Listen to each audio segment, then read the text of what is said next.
दोस्तों, हमारी नई वीडियो में आपका स्वागत है। भारत की तरह बांग्लादेश के पास भी चिकन नेक गर्दन मरोड़ी तो टूट जाएगा। चटगांव से कनेक्शन। क्या है चिकन नेक, जिस पर भारत सरकार ने लिया है बड़ा फैसला? नेपाल और बिहार का भी है लिंक। भारत के सिलीगुड़ी कॉरिडोर की तरह बांग्लादेश के पास भी एक चिकन नेक है। यह गलियारा काफी संकरा है, जो बांग्लादेश के सबसे बड़े बंदरगाह शहर चटगांव को शेष देश से जोड़ता है। बांग्लादेश का यह चिकन नेक बांग्लादेश और म्यांमार के विद्रोहियों का गढ़ भी है। ऐसे में सुरक्षा एजेंसियों के लिए भी यह इलाका काफी खतरनाक है।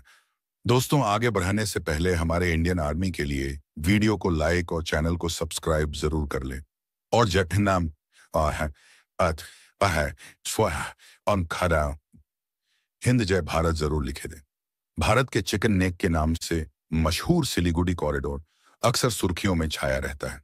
यह वही कॉरिडोर है जो शेष भारत को पूर्वोत्तर से जोड़ता है। दशकों से इस कॉरिडोर पर चीन की बुरी नजर है। इसी कारण भारत और चीन में जून 2017 में डोकलाम सैन्य गतिरोध की शुरुआत हुई थी। चीन की कोशिश इस कॉरिडोर के नजदीक पहुंचने की है, जहां से वह भारत के इस संकरे गलियारे पर कब्जा जमा सके। लेकिन बहुत कम लोगों को पता है कि भारत की तरह बांग्लादेश में भी एक चिकन नेक है, जो सिलीगुड़ी कॉरिडोर की तरह ही संकरा है। यह बांग्लादेश की मुख्य भूमि से उसके सबसे बड़े बंदरगाह शहर चटगांव को अलग करता है। चीन अपनी विस्तारवादी नीति पर तेजी से काम करते हुए पड़ोसी देशों की भूमि पर अवैध कब्जे की कोशिश कर रहा है। भारत की ओर बढ़ने पर चीन को भारतीय सेना, इंडियन आर्मी की ओर से करारा जवाब मिलता है। इसके बावजूद चीन की नजरें भारत के चिकेन नेक पर गड़ी हुई हैं।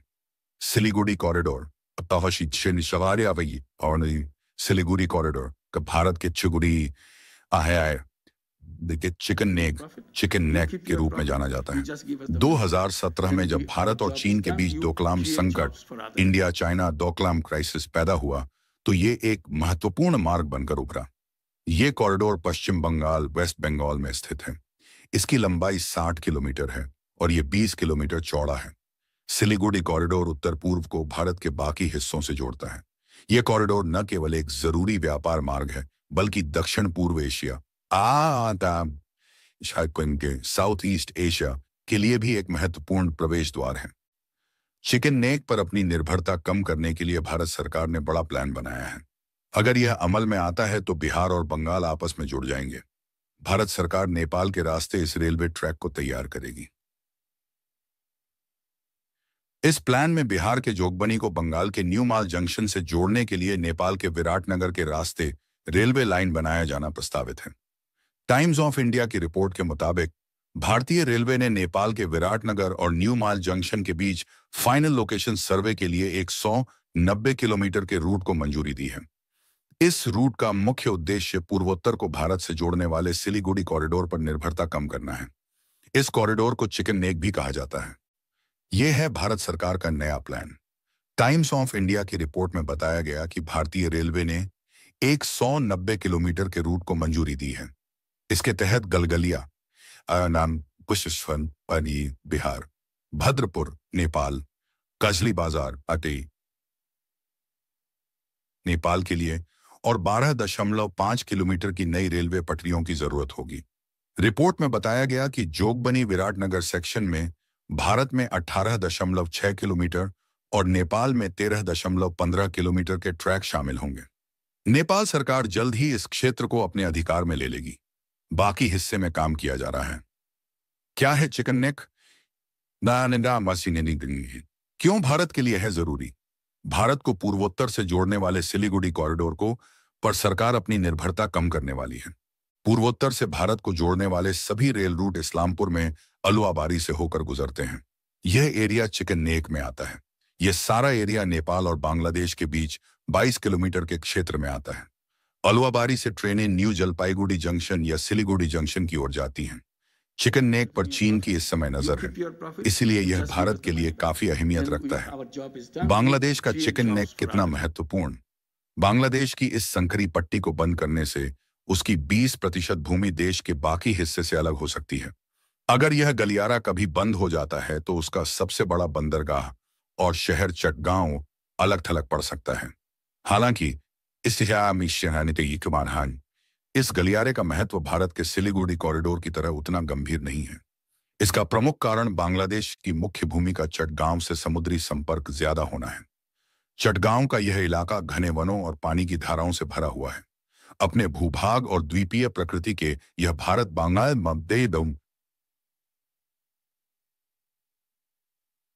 बांग्लादेश और म्यांमार के विद्रोहियों को सुरक्षित पनाहगाह भी प्रदान करता है। भारत के सिलीगुड़ी कॉरिडोर को जानें। भारत का सिलीगुड़ी कॉरिडोर पश्चिम बंगाल में सिलीगुड़ी शहर के पास स्थित है। यह बेहद संकरा गलियारा है जो शेष भारत को पूर्वोत्तर के राज्यों से जोड़ता है। इस गलियारे के कई संकरे हिस्सों में इसकी चौड़ाई 20 से 22 किलोमीटर ही है। यह गलियारा 3 देशों से भी सटा हुआ है, जिसमें नेपाल, बांग्लादेश और भूटान शामिल हैं। पहले सिक्किम साम्राज्य इस गलियारे के उत्तरी किनारे पर स्थित था, हालांकि 1975 में उसका भारत में विलय हो गया। पश्चिम बंगाल में सिलीगुड़ी शहर इस क्षेत्र का प्रमुख शहर है। पश्चिम बंगाल में स्थित गलियारा 60 किलोमीटर लंबा और 20 किलोमीटर चौड़ा है और उत्तर पूर्व हिस्से को बाकी भारत से जोड़ता है। यह न केवल एक महत्वपूर्ण व्यापार मार्ग है, बल्कि दक्षिण पूर्व एशिया के लिए भी एक महत्वपूर्ण प्रवेश द्वार है। WION की रिपोर्ट में कहा गया है कि यह क्षेत्र कई अंतर्राष्ट्रीय सीमाओं से घिरा हुआ है, जिसमें बांग्लादेश, नेपाल, भूटान और चीन से घिरा हुआ है। चिकन नेक कॉरिडोर से तिब्बत की चुंबी घाटी महज 130 किलोमीटर दूर है। इस घाटी के सिरे पर भारत, नेपाल और भूटान का ट्राई जंक्शन स्थित है, जिसे डोकलाम क्षेत्र के रूप में जाना जाता है, जो अब एक गतिरोध बिंदु बन गया है। माउंट कंचनजंगा जैसे हिमालयी पर्वत, तीस्ता और जलदाखा जैसी प्रमुख नदियों का जनक है। ये नदियां बांग्लादेश में प्रवेश करने पर ब्रह्मपुत्र नदी में मिल जाती हैं। रिपोर्ट के अनुसार यह भारत और इसके पूर्वोत्तर राज्यों के साथ साथ दक्षिण पूर्व एशिया में एशियान देशों के बीच संपर्क को सुगम बनाकर भारत को अपनी एक्ट ईस्ट पॉलिसी को बढ़ावा देने में मदद कर रहा है। यह गलियारा पूर्वोत्तर राज्यों में अवैध घुसपैठ, सीमा पार आतंकवाद और इस्लामी कट्टरपंथ का मुकाबला करने में महत्वपूर्ण साबित हुआ है।